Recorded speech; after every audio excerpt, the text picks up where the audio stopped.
नमस्ते बच्चों, आज हम गणित में पाठ 8 बीजीय व्यंजकों का गुणनखंड एवं गुणनखंडन का भाग 2 पढ़ने वाले हैं। बच्चों, इसके पहले भाग में आपने एक पदीय व्यंजकों के गुणनखंडन के बारे में पढ़ लिया है और आज के इस द्वितीय भाग में हम द्विपदीय एवं बहुपदीय बीजीय व्यंजकों के गुणनखंडन के बारे में पढ़ने वाले हैं। बच्चों, ये जो बीजीय व्यंजक होते हैं वो बीजगणित के अंतर्गत आते हैं, ये तो आपको पता ही है। और बीजगणित होता क्या है? बीजगणित बच्चों असल में उसका जो तात्पर्य है वो उस विज्ञान से होता है जिसमें संख्याओं को अक्षरों द्वारा निरूपित किया जाता है, परंतु संक्रिया चिन्ह वही रहते हैं। जैसे अंकगणित में रहते थे वही संक्रिया चिन्ह इसमें भी रहते हैं, जैसे जोड़ना, घटाना, गुणा करना और भाग करना। मान लीजिए बच्चों हमें किसी आयत का क्षेत्रफल ज्ञात करना है, तो आयत के क्षेत्रफल के लिए उसकी लंबाई तथा चौड़ाई का हम गुणनफल करते हैं, तो उसे हम बीजगणित में किस प्रकार से लिख सकते हैं? यहाँ पे आप देख सकते हैं क्षेत्रफल बराबर ल गुणित च, जिसे हम संकेत के माध्यम से लंबाई को ल से और चौड़ाई को च से दर्शा सकते हैं। बच्चों, अब हम थोड़ा सा जान लेते हैं कि बहुपद क्या होते हैं और बीजीय व्यंजक क्या होते हैं। बीजीय व्यंजक वे व्यंजक होते हैं जो अक्षर, संख्याओं और मूल संक्रियाओं के प्रयोग से बनते हैं। कौन कौन से मूल संक्रियाएं? जोड़ना, घटाना, गुणा करना और भाग करना। जैसे x² धन 6 और xy ऋण 5। इसमें जो x और y है वो चर है और जो संख्याएं हैं जैसे 6 और 5 ये क्या है? अचर है। बच्चों, उसी प्रकार बहुपद क्या होते हैं? बीजीय व्यंजक में बहुपद क्या होते हैं? एक या अधिक पदों वाला कोई भी व्यंजक जिसमें चर के घातांक केवल ऋणोत्तर पूर्णांक हो उसे हम क्या कहते हैं? बहुपद कहते हैं।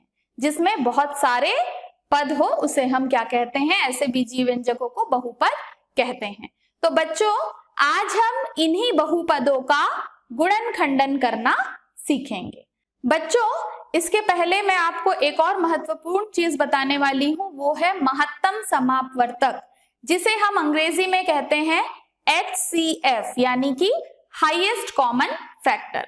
तो महत्तम समापवर्तक हम कैसे निकालते हैं बीजीय व्यंजकों का, आइए जान लेते हैं। सबसे पहले तो बच्चों समापवर्तक क्या होता है?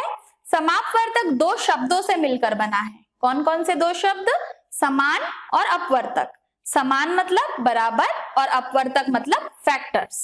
ऐसी संख्या जो दो या दो से अधिक संख्याओं में से प्रत्येक को पूरी तरह से विभाजित कर दे उसे हम क्या कहते हैं?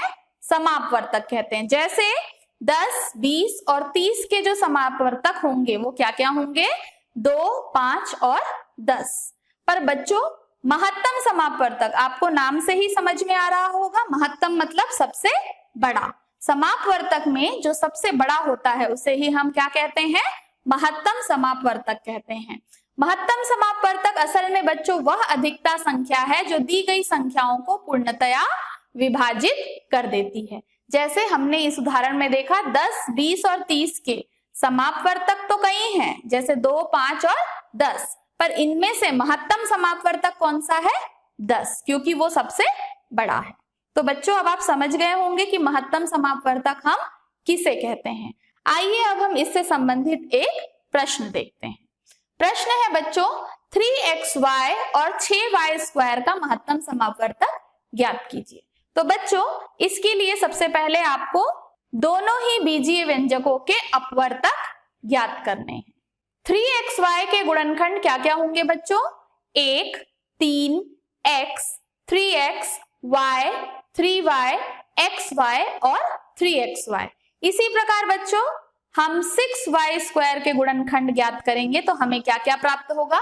1, 2, 3, 6y, 2y, 3y, 6y, y², 2y², 3y² और 6y²।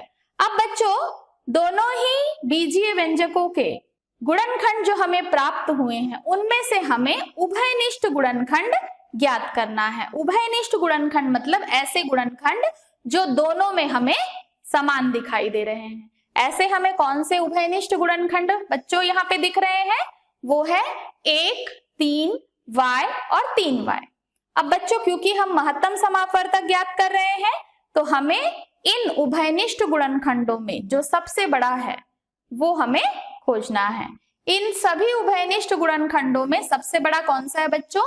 3y, 3y। तो इस प्रश्न में जो महत्तम समापवर्तक होगा वो होगा 3y। इस प्रकार से बच्चों हम महत्तम समापवर्तक किन्हीं भी बीजीय व्यंजकों का आसानी से गुणनखंड करके प्राप्त कर सकते हैं। अब आज की कक्षा में जो हमारा मुख्य टॉपिक है वो है बहुपदीय व्यंजकों के गुणनखंडन करना। सबसे पहले बच्चों हम द्विपदीय बीजीय व्यंजकों के गुणनखंड करना सीखेंगे। सबसे पहले बच्चों आप ये जान लीजिए कि गुणनखंडन होता क्या है। किसी व्यंजक को उसके गुणनखंडों के गुणनफल के रूप में लिखने को ही हम क्या कहते हैं? गुणनखंडन कहते हैं। जैसे यहाँ आप उदाहरण देख पा रहे होंगे 2ab + 2ac। इसमें बच्चों हम इनके उभयनिष्ठ गुणनखंड ज्ञात करेंगे। इनके उभयनिष्ठ गुणनखंड होंगे 2a। यदि हमें इसका गुणनखंडन करना है तो इनमें से जो उभयनिष्ठ गुणनखंड प्राप्त हुआ है हम उसे कोष्ठक के बाहर रखेंगे और इसे निकालने के बाद जो भी व्यंजक बच रहे हैं हम उसे कोष्ठक के अंदर रखेंगे। हमें अब प्राप्त हो रहा है बच्चों 2a, कोष्ठक में हमें प्राप्त हो रहा है b धन c। इस प्रकार से इसका गुणनखंडन हमने किया है 2a गुणित b धन c। बच्चों अब हम द्विपदीय बीजीय व्यंजकों के गुणनखंडन का एक उदाहरण देख लेते हैं। प्रश्न है बच्चों pq² माइनस 2q² का गुणनखंडन कीजिए। यहाँ पर आप इस प्रश्न में देख रहे होंगे कि ये जो प्रश्न है वो कैसा है? द्विपदीय व्यंजक है क्योंकि इसमें 2 पद दिए हैं। आइए देखते हैं हम इसका गुणनखंडन कैसे करेंगे। दोनों ही पदों में बच्चों सबसे पहले हमें उभयनिष्ठ गुणनखंड खोजना है। दोनों ही पदों में जब हम देखेंगे कि उभयनिष्ठ गुणनखंड क्या है तो हमें मिलेगा q²। अब इस उभयनिष्ठ गुणनखंड को हमें अलग करना है बाकी व्यंजकों से। बच्चों pq² माइनस 2q² को जब हम गुणनफल के रूप में लिखेंगे उस गुणनफल में से हम जो उभयनिष्ठ गुणनखंड है q² उसको हम क्या कर लेंगे? अलग कर लेंगे। हमें गुणनखंडन करने पर प्राप्त होगा q² गुणित pr ऋण 2t। इस प्रकार से बच्चों हम इस द्विपदीय बीजीय व्यंजक का गुणनखंडन कर सकते हैं। बच्चों बहुपदीय बीजीय व्यंजकों का गुणनखंडन करने के लिए हम समूहीकरण विधि का प्रयोग करते हैं। तो आइए जानते हैं हम कि समूहीकरण विधि किसे कहते हैं।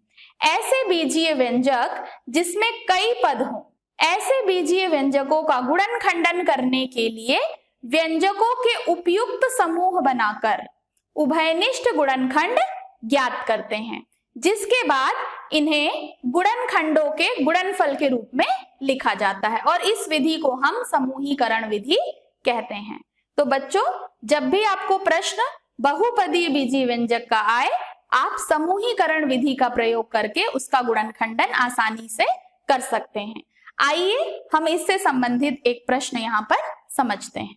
प्रश्न है बच्चों समूहीकरण विधि से गुणनखंडन कीजिए 2xy धन y धन 4x धन 2। इसका हमें समूहीकरण विधि से गुणनखंडन करना है। बच्चों आप प्रश्न को देखकर ही समझ रहे होंगे कि यह एक बहुपदीय बीजीय व्यंजक है। कितने पद हैं इसमें? 4 पद, यानी ये कैसा बीजीय व्यंजक है? बहुपदीय बीजीय व्यंजक। और बहुपदीय बीजीय व्यंजकों का गुणनखंडन ज्ञात करने के लिए हम कौन सी विधि प्रयोग करते हैं? समूहीकरण विधि। बच्चों नाम से ही आपको समझ में आ रहा होगा कि समूहीकरण विधि में हम समूह बनाते हैं और उसके बाद गुणनखंडन करते हैं। आइए सबसे पहले हम इस प्रश्न में समूह बना लेते हैं। यहाँ पर आप देख सकते हैं बच्चों प्रश्न में 2xy धन y का हमने एक समूह बनाया है और 4x धन 2 का हमने दूसरा समूह बनाया है। पहले समूह में से बच्चों हमें उभयनिष्ठ गुणनखंड ज्ञात करना है और उसे कोष्ठक के बाहर गुणनफल के रूप में लिखना है। पहले समूह में से जो उभयनिष्ठ गुणनखंड हमें प्राप्त हुआ है वो है y। और इसी प्रकार बच्चों दूसरा समूह है 4x धन 2, इसमें से हमें उभयनिष्ठ गुणनखंड क्या प्राप्त हुआ है 2। तो इस प्रकार से बच्चों अब हम उभयनिष्ठ गुणनखंडों को कोष्ठक के बाहर गुणनफल के रूप में लिखने पर हमें क्या प्राप्त होगा, y गुणित 2x धन 1 धन 2 गुणित 2x धन 1।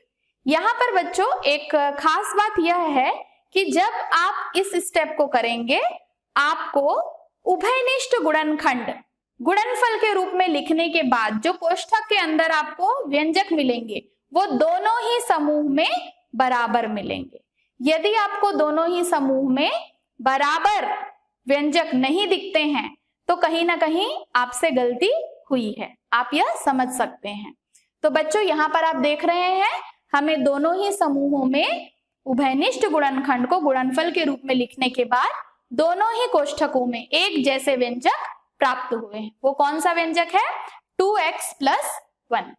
इस प्रकार से बच्चों इस बहुपदी बीजीय व्यंजक का गुणनखंडन करने के पश्चात हमें उत्तर प्राप्त हुआ है 2x धन 1 गुणित y धन 2। बच्चों मुझे उम्मीद है कि आप अब बहुपदीय बीजीय व्यंजकों का गुणनखंडन समूहीकरण विधि से बहुत अच्छे से कर सकते हैं। इसी से संबंधित मैंने आज आपको गृह कार्य के रूप में एक प्रश्न दिया है, आप देख सकते हैं प्रश्न। समूहीकरण विधि से 6x³ धन 8x² धन 9xy धन 12y का गुणनखंडन आपको समूहीकरण विधि से करना है। बच्चों दिवाली का त्योहार आ रहा है और दिवाली मनाने के साथ साथ आप गणित भी जरूर प्रैक्टिस करते रहिए, निरंतर अभ्यास करते रहिए। अब हम अगली कक्षा में मिलेंगे, तब तक के लिए बच्चों गुड बाय।